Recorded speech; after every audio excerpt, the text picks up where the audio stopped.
मेवाड़ के राणा रतन सिंह ने अपनी पत्नी रानी पद्मिनी का चेहरा दिल्ली के सुल्तान अलाउद्दीन खिलजी को पानी और कांच में दिखाया। लेकिन हिंदुस्तान का साइंस कहता है कांच का आविष्कार 1535 में हुआ और रानी ने जौहर 1303 में किया। तो 237 साल पहले अपने हिंदुस्तान में कांच और मिरर नहीं थे। और अलाउद्दीन खिलजी के साथ में पर्सनल राइटर आया था जिसका नाम था अमीर खुसरो, जिसने उस समय किताब लिखी थी तारीख अलाई। उसने लिखा था कि मेवाड़ की महिलाओं ने अपने सतीत्व धर्म के खातिर जौहर किया और राजपूत कभी भी कॉम्प्रोमाइज करना नहीं चाहते थे। चित्तौड़ के ऊपर युद्ध होने का सबसे बड़ा रीजन था व्यापार, क्योंकि हिंदुस्तान में कभी भी कोई भी मुस्लिम कम्युनिटी पहले नहीं था। ये सभी जो आते थे अफगानिस्तान तुर्किस्तान से आते थे और आते कहाँ थे तो समुद्र के पास में आते थे, क्योंकि प्लेन तो थे नहीं ना। तो इधर नजदीक पड़ता है गुजरात और ये जाते थे दिल्ली। तो इधर पड़ता है दिल्ली, उनको क्रॉस करना पड़ता था ये मेवाड़। अच्छा, इधर गुजरात इधर दिल्ली, बीच में राजस्थान।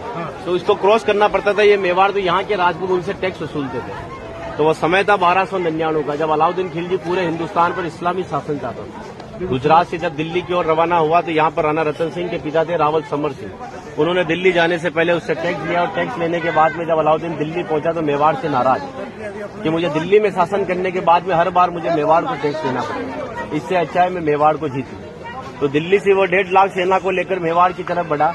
लेकिन चित्तौड़ से दिल्ली का डिस्टेंस 600 किलोमीटर है। तो उसने पहला स्टॉपेज 1301 में रणथंभौर के किले पर डाला सवाई माधोपुर। वहां का राजा था हमीर देव चौहान, जिसको मित्र बनाया और उसी मित्र को रात को खाना खाते समय पीठ के पीछे छुरा घोंपकर मार दिया। उनकी पत्नी थी रंग देवी। हिंदू धर्म के अंदर रात में चिताएं नहीं जलती है, तो वहां की महिलाओं ने पानी में कूदकर जल जौहर कर लिया, बच्चियों ने, सभी ने। लेकिन सुबह ये हुआ कि डेड बॉडियां तैर कर ऊपर आई तो आक्रांताओं ने डेड बॉडियों को निकालकर महिलाओं की बॉडी में बच्चों के साथ में रेप करके उनके बॉडी पार्ट्स को काटकर नग्न अवस्था में रणथंभौर के किले के बाहर लटका दिया, ताकि ये संदेश चित्तौड़ पहुंच जाए और चित्तौड़ की रानी पद्मिनी किले को छोड़कर दूर चली जाए।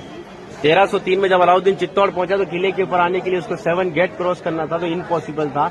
तो उसने 1.5 लाख सेना को किले के चारों तरफ फैलाया। 8 महीने के बाद में किले के ऊपर खाने की कमी आई तो रानी पद्मिनी के चाचा भतीजा गोरा और बादल ने राणा रतन सिंह से कहा कि हमारा राशन खत्म हो रहा है और जब ये भूखे और कमजोर सेना से हम युद्ध करवाएंगे तो ये युद्ध नहीं कर पाएंगे। रतन सिंह को बातचीत के लिए 7 गेट के नीचे भेजा तो अलाउद्दीन खिलजी ने उनकी गर्दन पर तलवार रखकर झुकने के लिए कहा। लेकिन मेवाड़ का राजपूत सर कटाने के लिए मंजूर होता है, लेकिन सर झुकाने के लिए कभी मंजूर नहीं हुआ। राणा रतन सिंह को धोखे से बंदी बनाया और रानी पद्मिनी को संदेश भेजा कि आप हमारे अधीनता स्वीकार करो, हम दिल्ली चलेंगे। रानी पद्मिनी कहती है जो नरसंहार तुमने 2 साल पहले रणथंभौर के किले में किया तो यहाँ की महिलाओं के साथ में भी वही होगा। इस वजह से जहाँ मैं जाऊंगी वहाँ ये वीरांगनाएं चलेगी। 2 महीने का समय लिया। अलाउद्दीन खिलजी ने 700 डोलियां किले की ओर भेजी, लेकिन रानी पद्मिनी को पता था कि मेवाड़ में घूंघट सिस्टम है। तो हर एक सोल्जर को लेडीज पोशाक पहनाकर तलवार और भालों के साथ में उस पालकी में बिठा दिया और रानी पद्मिनी की पालकी में भतीजे बादल को रानी पद्मिनी की वेशभूषा पहनाई और 700 पालकों के कमांडर बनाया चाचा जी गोरा को। गोरा जब पालके लेकर 7 गेट के नीचे गया तो अलाउद्दीन खिलजी से कहा कि रानी पद्मिनी दिल्ली जाने के लिए तैयार है, लेकिन जाने से पहले अंतिम बार अपने पति से देखना चाहती है। जिस जगह रतन सिंह को बंदी बनाकर रखा गया, जब वो पालकी वहां गई और रतन सिंह जी ने जब घूंघट हटाया तो घूंघट के पीछे का जो चेहरा था वो भतीजे बादल का था। और बादल कहता है कि महाराज हम 20,000 है और ये 1.5 लाख है। एक राजा अगर नहीं रहेगा हमारे साथ में तो हमारी सेना का मनोबल कमजोर रहेगा। इसी वजह से राणा रतन सिंह को पालकी में बिठाकर किले के ऊपर भेजा। जब रतन सिंह जी किले के ऊपर आए तो किले के ऊपर आने के बाद में उनकी जय जयकार में हर हर महादेव और जय भवानी के नारों से किला गूंजने लगा। अकबर कहता है कि 8 महीने से तो किले से बच्चे की रोने की आवाज नहीं आई, लेकिन 700 पालकियां जब किले के नीचे आए तो किले से जय जयकार हुआ है, मतलब हमारे साथ में धोखा हुआ है। हर एक राजपूत कटने के पक्ष में था लेकिन झुकने के पक्ष में नहीं था। 20,000 राजपूत युद्ध में गया और अलाउद्दीन खिलजी की 1,25,000 सेना को मार दिया।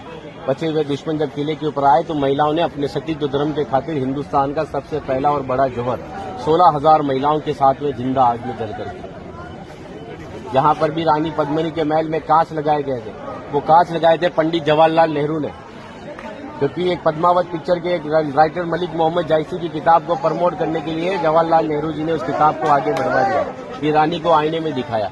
लेकिन हिंदुस्तान के इतिहास में कभी मेवाड़ गुलाम ही नहीं बना तो आईने में किसको दिखाया। और एक राजपूत अगर अपनी पत्नी का चेहरा हजारों को दिखाता फिर कहते वो राजपूत कहलाने का हकदार भी नहीं है। इसीलिए 2 घंटे अपन इस किले के ऊपर घूमे तो एक लाशों के ऊपर चल रहे होते, सब जगह लाश है। इसीलिए उन महिलाओं के सम्मान के लिए कहावत कहता हूँ कि गिरा जहाँ पर खून वहाँ पत्थर पत्थर जिंदा है और जिस्म नहीं है मगर नाम का अक्षर अक्षर जिंदा है।